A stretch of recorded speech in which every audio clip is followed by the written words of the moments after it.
Takže čus lidi, já vás vítám u tutoriálu, který se jedná renderování v HD. Já jsem Natan a je to teda rendering v HD.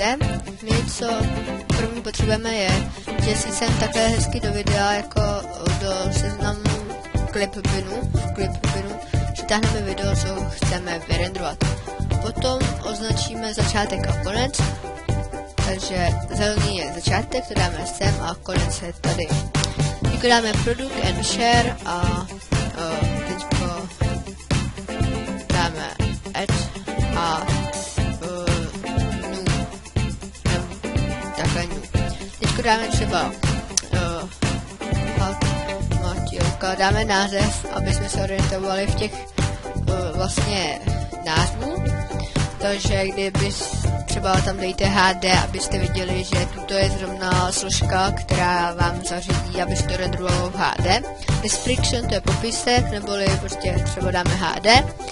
Teďko file format, to je vlastně to, v čem se to bude renderovat, takže já to dám AVI, filmu, další a tady vybereme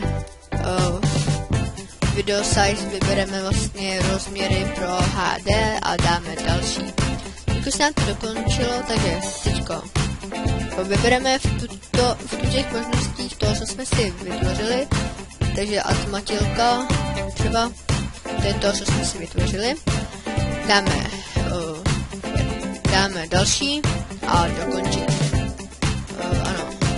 Tak, když se nám to renderuje, takže potom už jednoduše se nám to spustí. Já to ještě počkám, než to spustí, jinak. Jinak pokud jste viděli vlastně ten Citron Challenge, tak si dodat, že k dalšímu challenge je potřeba aspoň 5 lajků, jo? A další challenge bude chili. Tak, teďko se nám to vlastně udělalo, takže teďko máme naše video, který vlastně jsme renderovali. No takže vlastně v HD.